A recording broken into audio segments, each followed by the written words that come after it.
Okay, good morning, second grade. So today we are going to be diving deeper into identifying the elements of art within the environment around us.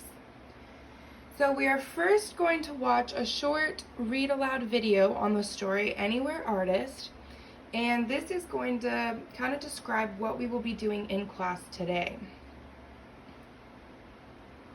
Anywhere Artist by Nikki Slade Robinson.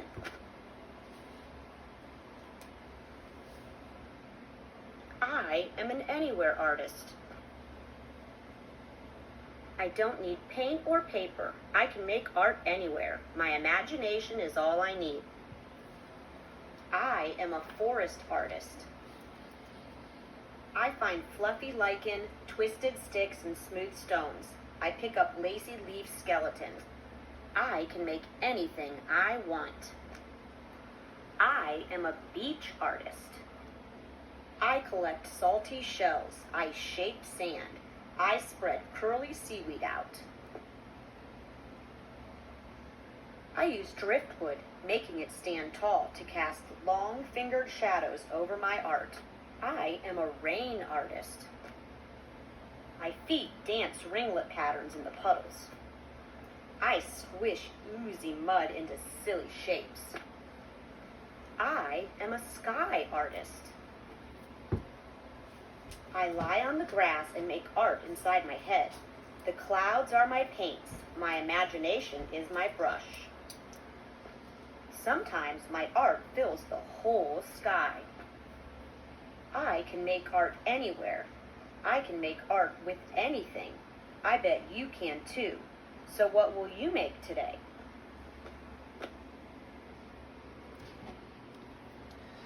Okay, so like the book just described, today we are going to be practicing how to become an anywhere artist. So first, everyone is going to receive this worksheet, and this worksheet is from a page of the book, and it says, "Be a forest artist. Create art only using things found in the forest."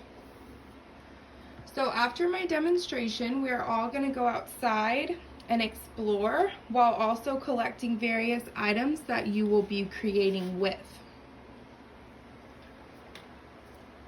And then once we come back inside, you will use your found objects, like I have here, to create your own composition, and you will then use your knowledge that we have learned in class on the elements of art to label each object on the paper. Okay, so let's get started. So I have my found objects here, and I am going to just start by placing these found objects all along my paper until I find a composition that I am happy with. So we have some leaves that I got off of a tree. And then I will maybe take these dandelions and place them. So as you can see, I'm not really thinking, I'm just placing things wherever I see fit.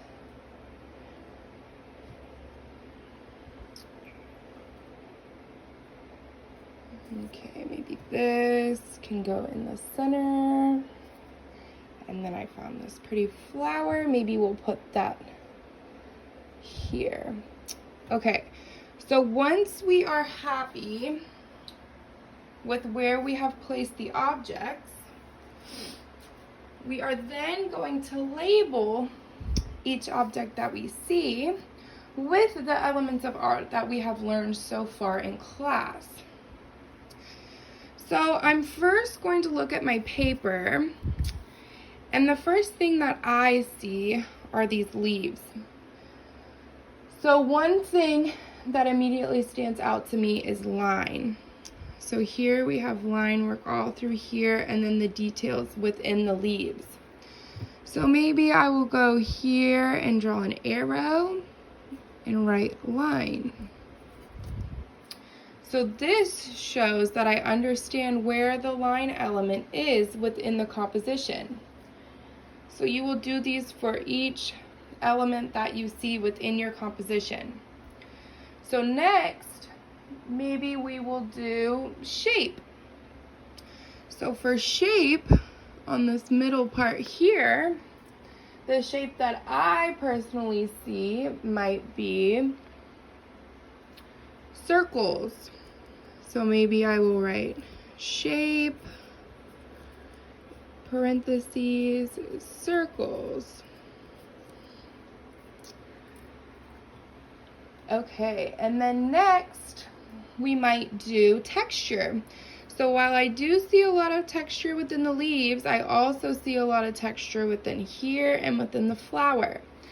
So maybe I'll come up here and draw an arrow from where the flower is and write texture. Okay, and then another big thing that personally stands out to me when looking at this composition is also color. And we have talked about color as well with the elements of art. So I do think that I will come in here and maybe write yellow for color. And then here we will write purple. Okay, so So y'all will continue to do this, labeling the worksheet until you are completely satisfied and have found all of the elements of art that we have gone over within class. So once you have identified and labeled all of these elements, you have now created a sort of a graphic organizer that you can look back on as a resource. So this activity should give y'all more practice with identifying these elements that we have talked about. So when I'm grading, I will be looking for to see if y'all were using your imagination and creativity with all of the resources you have found from outside. But I also want to make sure that y'all are labeling correctly where each element can be found within the composition. So does anybody have any questions before we begin? Okay, then we can all quietly line up to go outside.